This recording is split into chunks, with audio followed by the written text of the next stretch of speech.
Hello students, today I will discuss about numerical on psychometric process. I discussed earlier classes different types of the psychometric process in which the sensible heating, sensible cooling, cooling and dehumidification, heating and humidification process, adiabatic mixing process, adiabatic humidification process, evaporative cooling. These are the psychometric process. On these process the numerical will be discussed today. The first numerical in which the conditions are given.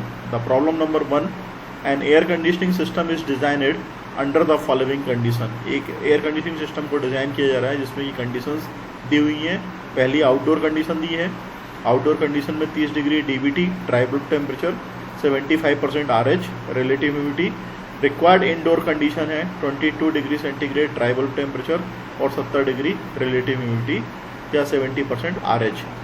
Amount of free air circulated, जो free air circulate हो रही है बाहर से अंदर की तरफ, वो उसकी मात्रा दी हुई है, क्वांटिटी दी है 3.33 मीटर क्यूब पर second. Coil due point temperature, जो वहाँ पे कॉयल लगी हुई है उसका ड्यू पॉइंट टेम्परेचर दिया है 14 degree centigrade. The required condition है achieve by first by cooling and dehumidification and then by heating. तो पहले जो प्रोसेस की जा रही है वो कूलिंग और ड्यूमिडिफिकेशन की है और उसके बाद हीटिंग की जा रही है. तो एस्टिमेट करना है the capacity of the cooling coil in terms of refrigeration. And second is calculate करना है capacity of the heating coil. Third आपको कैलकुलेट करना है the amount of water vapour removed in KG पर आवर. तो आपको ये 3 पैरामीटर कैलकुलेट करने हैं. इन 3 पैरामीटर को कैलकुलेट करने के लिए साइकोमेट्रिक चार्ट की हेल्प लगेगी जहाँ पे आपको रिक्वायर्ड कंडीशंस दिखानी पड़ेगी. तो आउटडोर कंडीशंस है और इनडोर कंडीशंस है. तो outdoor condition is given here, required indoor condition is given here. तो जितनी भी कंडीशंस आपकी दी हुई हैं इनको साइकोमेट्रिक चार्ट में आप शो करें. तो first of all outdoor condition को हम 1 ले लेंगे. तो 1 कंडीशन आउटडोर कंडीशन जो आपकी दी हुई है 30 डिग्री डीबीटी और 75% RH आउटडोर कंडीशन. इसको हमने मार्क कर लिया यहाँ पे, ये आपकी इजीली मार्क हो जाएगी. 30 डिग्री ड्राई बल्ब टेम्परेचर दिख रहा है और रिलेटिव ह्यूमिडिटी का जो कर्व रहता है वो आपको मैंने क्लासेस में डिस्कस किया था. लोकेट पॉइंट डी, ये आपकी जो है रिक्वायर्ड कंडीशन है जो आपको चाहिए. तो ये दी है 22 डिग्री डीबीटी, 22 डिग्री डीबीटी आप देख रहे हैं और 70% RH, तो 70% रिलेटिव ह्यूमिडिटी ये दी हुई है. Locate point B 14 degree centigrade DBT, DBT temperature dew point temperature है, ये भी हम लोकेट कर सकते हैं कॉयल सरफेस टेम्परेचर. तो join A to B, directly आप A टू B पहले लाइन खींच सकते हैं. यहाँ पे जो आप देख रहे हैं A टू B लाइन खींच लें. At D draw a horizontal line to cut the line AB at point C. यहाँ से आप जहाँ पे भी लाइन AB ज्वाइन हुई है एट पॉइंट D पे आप हॉरिजॉन्टल लाइन खींच दें. तो हॉरिजॉन्टल पॉइंट से आपको पता चल जाएगा कितनी जो एयर है ड्यूमिडिफाइड हुई है. तो यहाँ पे एयर कूलिंग एंड ड्यूमिडिफिकेशन प्रोसेस हो रही है. A to C process is the cooling and dehumidification, but C to D process this is the sensible heating process. तो यहाँ पे वही चीज़ लिखी हुई है. AC प्रोसेस जो है कूलिंग एंड ड्यूमिडिफिकेशन है, CD जो है हीटिंग है. तो यहाँ पे फ्रॉम द चार्ट यहाँ पे एंथैल्पी निकाल लेंगे. इससे आप ड्रॉ करेंगे यहाँ पे तो एंथैल्पी निकल जाएगी HA, HB, HC, HD. ये चारों एंथैल्पी आप निकाल सकते हैं. ये चीज़ यहाँ पे शो की गई है HA, HB, HD, SC. Similarly psychometric chart से यहाँ पे स्पेसिफिक ह्यूमिडिटी की वैल्यू निकाल सकते हैं ओमेगा A और यहाँ से आप निकाल सकते हैं ओमेगा D. उसी चीज़ को यहाँ पे लिखा गया है ओमेगा A, या ऐसी को कई बार WA भी पढ़ते हैं कई जगह. ओमेगा C या WC is equal to WD specific humidity. इसकी मात्रा भी आपकी साइकोमेट्रिक चार्ट से रीड कर ली जाएगी डायरेक्टली. स्पेसिफिक वॉल्यूम जो आपकी डॉटेड लाइन साइकोमेट्रिक चार्ट में आती है इसकी वैल्यू A पॉइंट पे आपको मिल जाएगी जो कि वैल्यू है 0.88 मीटर क्यूब पर केजी. तो मास ऑफ एयर यदि निकालना है तो that is the V upon VA. तो VA जो है आपका 0.88 है स्पेसिफिक वॉल्यूम है और ये जो वॉल्यूम है आपका नॉर्मल वॉल्यूम है. ये आपका प्रॉब्लम में दिया हुआ है 3.33 मीटर क्यूब पर सेकेंड. तो यहाँ से 3.33 मीटर क्यूब पर सेकेंड अपॉन 0.88 मीटर क्यूब पर केजी करेंगे तो जो मास है वो केजी पर सेकंड में निकल के आ जाएगा आपका. ये मास आपका 3.78 केजी पर सेकंड में निकल के आ रहा है. तो capacity of the cooling coil जो रहेगी इसका फार्मूला रहेगा equal to MA into bracket of HA minus of HC upon 3.5. ये इसका स्टैंडर्ड फार्मूला रहता है कूलिंग कॉइल की कैपेसिटी निकालना है, क्योंकि टन्स ऑफ रेफ्रिजरेशन में निकालना है इसलिए 3.5 से डिवाइड किया गया है। तो मास आपके पास आ चुका है, एंथैल्पी आपको हर एक पॉइंट पे पता है, और कूलिंग कॉइल के निकाल रहे हैं। तो कूलिंग कॉइल आपकी A to C कूलिंग हो रही है, तो कूलिंग कॉइल यहीं पे लगी होगी, इसलिए A to C किया गया है। तो एंथैल्पी कहाँ पे आता है, एंथैल्पी इधर पे आता है। Enthalpy at point A is higher than the enthalpy at point C। तो यहाँ पे जो कैपेसिटी ऑफ कूलिंग कॉइल की गई है that is the MA HA minus of SC upon 3.5। तो ये टन्स ऑफ रेफ्रिजरेशन में निकल जाएगा। तो 3.78 83 माइनस ऑफ 48 अपॉन 3.5, तो यहाँ पे 37.84 टन्स ऑफ रेफ्रिजरेशन जो है कैपेसिटी ऑफ कूलिंग कॉइल निकल जाएगी। कैपेसिटी ऑफ हीटिंग कॉइल यदि निकालना है तो मास of air into HD minus of SC। तो यहाँ पे HD माइनस ऑफ SC, यहाँ पे आप देख सकते हैं एंथैल्पी D पॉइंट पे, यहाँ पे एंथैल्पी देख सकते हैं C पॉइंट पे। तो D माइनस ऑफ C, यहाँ पे आप एंथैल्पी की वैल्यू पुटअप करेंगे और मास की वैल्यू पुट करेंगे तो आपको ये किलोवाट में मिल जाएगा। वहाँ पे आपको चूँकि टन्स ऑफ रेफ्रिजरेशन में निकालना था इसलिए 3.5 से डिवाइड कर दिया गया था। यहाँ पे आपको टन्स ऑफ रेफ्रिजरेशन में निकालना नहीं है हीटिंग कॉइल की कैपेसिटी, तो डायरेक्टली आप यहाँ से फार्मूला पुट करके वैल्यू निकाल सकते हैं। तो कैपेसिटी ऑफ हीटिंग कॉइल 18.92 चाहिए आपको, capacity of cooling coil 37.84 tons of refrigeration चाहिए है। फिर amount of water vapour removed the mass of air into omega A minus of omega D या W A minus of W D. तो यहाँ पे आप जो देखेंगे जो वैल्यू है ओमेगा ए की इधर पे ज़्यादा है कंपेरियन टू ओमेगा डी। तो ये ओमेगा ए की वैल्यू यहाँ से आप रीड कर लीजिए। स्पेसिफिक आपकी ये वर्टिकल लाइन जो रहती है इस पर लिखी रहती हैं वैल्यू। ओमेगा डी की वैल्यू यहाँ पे आप देख लीजिए। तो ओमेगा ए या डब्ल्यू ए की वैल्यू जो है ज़्यादा रहेगी कंपेरियन टू डब्ल्यू डी के, क्योंकि ये इंक्रीजिंग ऑर्डर में आपका चार्ट चल रहा है। जब इंक्रीजिंग ऑर्डर में चार्ट चलेगा तो डब्ल्यू ए की वैल्यू ज़्यादा रहेगी डब्ल्यू डी से। तो यहाँ पे जो फार्मूला रहेगा amount of water vapour remove is equal to mass of air into omega A या W A minus of W D into 3600। चूँकि kg पर आवर में निकालना है amount of water vapour remove, इसलिए 3600 से यहाँ पे हमने मल्टीप्लाई कर दिया है। मास यहाँ पे kg पर सेकंड में दिया है और ये आपका किलो जूल पर kg में रहता है। तो kg से kg कैंसिल हो जाएगा और आपके पास जब किलो जूल पर सेकंड बचेगा तो सेकंड को आवर बनाने के लिए यहाँ पे 3600 से मल्टीप्लाई करना पड़ेगा, because of 1 second is equal to 1/3600 आपका आवर होता है। तो यहाँ पे जब करेंगे कैलकुलेशन तो amount of water vapour remove आ जाएगा, that is the 114.3 kg per hour. तो ये भी आपका अमाउंट ऑफ वाटर वेपर भी निकल के आ गया है। इसी तरीके से दूसरी प्रॉब्लम पे यदि मूव करेंगे तो उसमें भी लगभग ऐसे कुछ दिया हुआ है। एक समर एयर कंडीशनिंग सिस्टम है जो कि हॉट एंड ह्यूमिड वेदर के लिए रिक्वायर्ड है, और DVT जो है 32 डिग्री दिया है और 70% जो है आपका RS दिया है। Consist in passing the atmospheric air over a cooling coil where the air is cooled and dehumidified. एक कूलिंग कॉइल पे पास किया गया है जहाँ की एयर को कूलिंग और कूल्ड और डिह्यूमिडिफाइड किया जा रहा है। The air living the cooling coil is saturated. Cooling coil से निकलने के बाद एयर जो है सैचुरेट हो चुकी है, तो जो रिक्वायर्ड कंडीशंस रहेगी, जो कंफर्ट कंडीशंस रहेगी रूम के अंदर की, वो सैचुरेटेड रहेगी at a coil temperature. It is then sensibly heated to the required comfort conditions of 24 degree centigrade and 50% RH by passing it over a electric heater then deliver to a room. जो required comfort condition है ये आपको चाहिए है 24 degree centigrade DVT और 50% RH। तो उसके बाद वो रूम के अंदर डिलीवर की जाएगी। इससे sketch the flow diagram of the arrangement and represent the process undergone by the air on a skeleton psychometric chart and determine. ये सारी चीज़ें आपको निकालनी हैं। तो फर्स्ट पैरामीटर जो है the temperature of the cooling coil, the amount of moisture remove per kg of dry air in the cooling coil. Third parameter the heat removed per kg of dry air in the cooling coil, and fourth parameter the heat added per kg of dry air in the cooling coil. ये आपको parameters निकालने हैं on the basis of this conditions.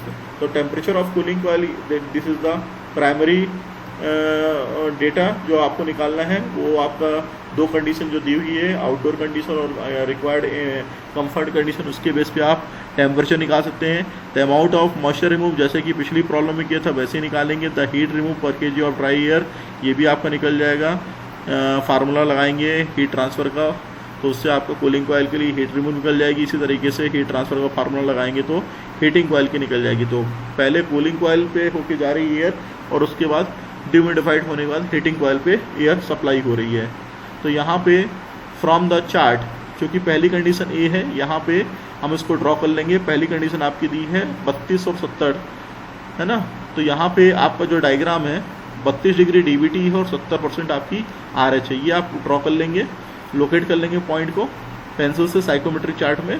और उसके बाद जो आपकी comfort condition जो आपको चाहिए अंदर रूम के अंदर डिलीवर करना है वो 24 डिग्री डीबीटी है और 50% आपकी रिलेटिव ह्यूमिडिटी है। इस पॉइंट को लोकेट कर लेंगे।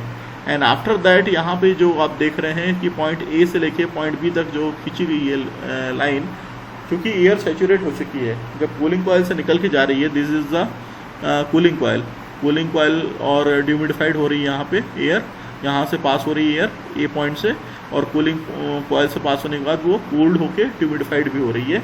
तो आफ्टर द डिह्यूमिडिफिकेशंस ये यहाँ पे सैचुरेट हो रही है एयर। तो सैचुरेट होने के बाद इसका operator dew point temperature B point पे नोट कर लेंगे। एंथैल्पी की वैल्यू फ्रॉम चार्ट से आपको मिल जाएगी ए पॉइंट पे, बी पॉइंट पे और सी पॉइंट पे, तीनों पॉइंट पे आपको एंथैल्पी की वैल्यू मिल जाएगी। जहाँ पे आप देख रहे हैं ए पॉइंट पे एंथैल्पी की वैल्यू कंपेयरिंग टू बी और सी पॉइंट के ज़्यादा है। इसी तरीके से जो स्पेसिफिक ह्यूमिडिटी है आपकी ए पॉइंट पे, ये आपकी ज़्यादा है comparing to specific humidity at B point.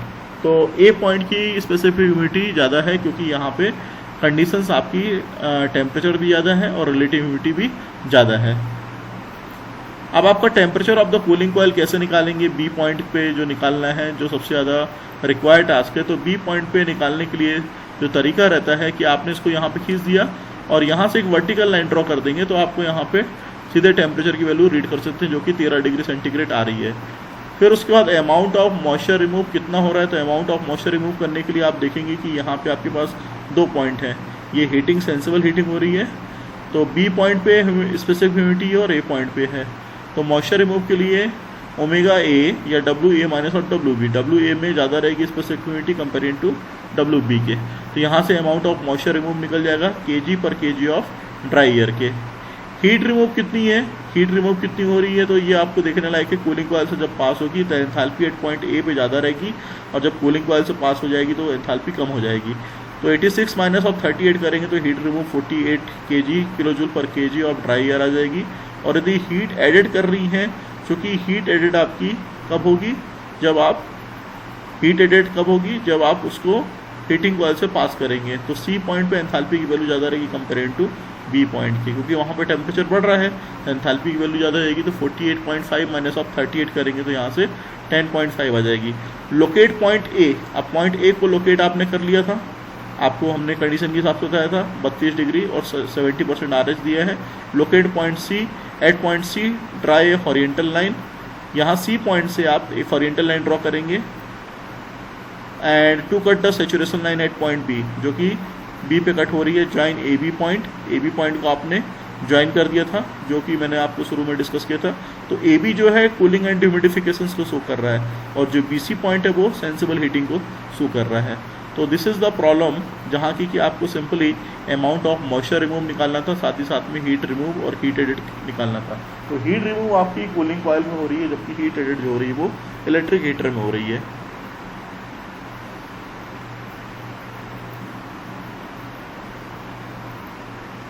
Then move to the problem number 3, in which the conditions of office room with the following parameters दिया हुआ है। It is required to design an air conditioning plant, air conditioning plant की design करनी है for an office room with the following conditions. तो condition दी हुई हैं, आउटडोर कंडीशन है 14 degree centigrade DBT, 10 degree centigrade WBT. Required conditions आपकी है 20 डिग्री डीबीटी और 60% है relative humidity. Amount of air circulated है 0.3 metre cube per minute per person. Starting capacity of the office है 60। तो ये कंडीशंस आपकी दी हैं। The required condition is achieve first by the heating and then by the adiabatic humidifying. Determine the following. आपकी जो condition है, पहले आपको हीटिंग करानी है उसको और उसके बाद एडियाबैटिक ह्यूमिडिफाइंग करानी है। तो हीटिंग कराने के लिए पहले हॉरिजॉन्टल लाइन ड्रॉ होगी और उसके बाद एडियाबैटिक ह्यूमिडिफाइंग कराने के लिए आपको एक लाइन ड्रॉ करनी पड़ेगी जिसमें कि मॉइस्चर वेपर ऐड हो रहे हैं। तो determine the following. Heating capacity of the coil, आपको हीटिंग कैपेसिटी निकालनी कॉइल की। And the surface temperature required if the bypass factor of the coil is 0.4। तो एडीपी टेम्परेचर निकालना है। सरफेस टेम्परेचर का मतलब एडीपी होता है, operated dew point temperature, and the capacity of the humidifier. ये आपको पैरामीटर्स निकाल दें on the behalf of this parameters are given. तो move to the psychometric chart in which the locate the point A 14 degree centigrade DBT और 10 degree centigrade WBT outdoor condition से दी हुई है। तो ये आपका होगा डब्ल्यूबीटी और ये होगा डीबीटी। तो 14 डिग्री जो है आपका डीबीटी दिया है और 10 डिग्री जो आपका डब्ल्यूबीटी दिया है। तो इससे आप पॉइंट ए को लोकेट कर देंगे। लोकेट पॉइंट सी को यदि आपको लोकेट करना है तो उसके लिए आपकी कंडीशन दी है 20 डिग्री डीबीटी और 60% RH। ये दोनों कंडीशंस को आप सिर्फ लोकेट कर लें और कुछ ना करें। At draw a horizontal line, A से आपको हॉरिजेंटल लाइन ड्रॉ करनी है और सी से आपको पीछे की तरफ लाइन ले आनी है। तो पॉइंट से ही काम करना है आपको। पॉइंट ए से हॉरिजेंटल लाइन ड्रॉ करें, पॉइंट सी से पीछे की तरफ लाइन ड्रॉ करें। दोनों जहाँ पे मिलेगी आपको पॉइंट बी मिल जाएगा। तो ये पॉइंट बी आपका बताएगा कि पहले हीटिंग कर रहे हैं, देन उसके बाद ह्यूमिडिफिकेशंस कर रहे हैं। तो A B is showing the sensible heating and B C is showing the adiabatic humidification. D point is the operator dew point, ये आपको कॉइल सरफेस टेम्परेचर है जो कि दिया हुआ है। तो एंथैल्पी एच ए निकाल लेंगे from the diagram H B H C. तो यहाँ पे आपकी जो देख रहे हैं एंथैल्पी की वैल्यू वो आप देख लेंगे, ए पॉइंट पे निकाल लेंगे, बी और सी आपकी कांस्टेंट रहेगी, डी पॉइंट पे एंथैल्पी आपकी निकल आएगी। साथ ही साथ में ओमेगा ए और ओमेगा बी चूँकि सेंसिबल हीटिंग हो रही है without changing of the moisture content, तो ये आपकी कांस्टेंट रहेगी। और ओमेगा सी आपकी मॉइस्चर कंटेंट सी पॉइंट पे आप निकाल सकते हैं। स्पेसिफिक वॉल्यूम जो है वो आपका ए पॉइंट पे डॉटेड लाइन के थ्रू चेक कर सकते हैं, दिया रहता है साइकोमेट्रिक चार्ट में। Then volume of air supply, चूँकि कैपेसिटी जो थी यहाँ पे 60% की थी, यहाँ पे लिखा है seating capacity of the office is 60। तो 60 की कैपेसिटी के हिसाब से यहाँ पे जब वॉल्यूम निकालेंगे तो 0.3 आपका मीटर क्यूब पर आपका यहाँ पे मिनट दिया है, पर पर्सन के हिसाब से दिया, और 60% की कैपेसिटी है तो यहाँ पे 0.3 इंटू 60। अब चूँकि आपका सेकंड में मिनट में दिया तो सेकंड बनाना पड़ेगा, तो 0.3 इंटू 60 कर दीजिए, डिवाइड बाई 60 कर दिए, तो ये आपका सेकंड बन जाएगा। और यहाँ पे 60 से इसलिए मल्टीप्लाई क्योंकि पर पर्सन के हिसाब दिया है और 60% है, 60% दिए तो 60% के हिसाब से जब करेंगे तो 0.3 आपका मीटर क्यूब पर सेकंड आ जाएगा। वेट ऑफ एयर सप्लाई, तो मास ऑफ एयर जो है that is the V upon VSA की वैल्यू ये आपकी डॉटेड लाइन के थ्रू जो साइकोमेट्रिक चार्ट्स आप देखे थे, और यहाँ पे V की वैल्यू 0.3 है। तो वेट ऑफ एयर सप्लाई आ जाएगा 0.3669 kg पर सेकेंड। देन क्या capacity of the heating coil that is the mass of air into HV minus of HA। तो कैपेसिटी ऑफ हीटिंग कॉइल जो है ये आपकी निकल के आ जाएगी, मास ऑफ एयर आपका आ गया है, एंथैल्पी एट पॉइंट बी पे आ गई है, एंथैल्पी पॉइंट ए पे आ गई, तो यहाँ पे capacity of the heating coil तो 4.77 किलोवाट आ गया। From chart psychometric chart B point पे आप टेम्परेचर की वैल्यू निकाल सकते हैं। बी पॉइंट ये आपका है, यहाँ पे लोकेट हो रहा है बी पॉइंट, इस पॉइंट पे आप वैल्यू निकाल सकते हैं। तो बी पॉइंट पे जो वैल्यू निकालेंगे वो आपकी 36.5 डिग्री सेंटीग्रेड है। लेट कॉइल सरफेस टेम्परेचर जो है that is the TD, coil surface temperature को अभी हमने माना था, बताया था आपको, ये डी पॉइंट पे जो रहेगा कॉइल सरफेस टेम्परेचर रहेगा। क्योंकि आपके पास बाईपास फैक्टर दिया है तो बाईपास फैक्टर लगा के आप यहाँ पे डी पॉइंट पे टेम्परेचर निकाल सकते हैं। तो that is the formula TD minus of TB upon TD minus of TA। आपके पास TD भी है डी पॉइंट पे टेम्परेचर, सॉरी TA भी है, TB भी है, TD नहीं है, सिर्फ बाईपास फैक्टर दिया है, तो इससे आप पुटअप करके values temperature at point D पे निकाल सकते हैं। Capacity of the humidifier that is the formula of mass of air into omega C minus of omega B। क्यों? क्योंकि यहाँ पे C पॉइंट पे ज़्यादा ह्यूमिडिटी रहेगी कंपेरिजन टू B पॉइंट के, तो omega C minus of omega B कर देंगे। मल्टीप्लाई पे 3600 इसलिए क्योंकि kg पर आवर हमें बनाना है, इसलिए हमने सेकंड को आवर बनाने के लिए 3600 से यहाँ पे गुणा कर दिए। मास ऑफ एयर आपका कैलकुलेट होके आ गया था 0.3669, इसको यहाँ पे पुट कर दिया। ओमेगा C ओमेगा B की वैल्यू साइकोमेट्रिक चार्ट से रीड कर ली 3600, सेकंड को आवर बनाने के लिए कर लिया, तो कैपेसिटी ऑफ द ह्यूमिडिफायर आ गया तो 3.63 kg per our. This is the final answer. Thank you.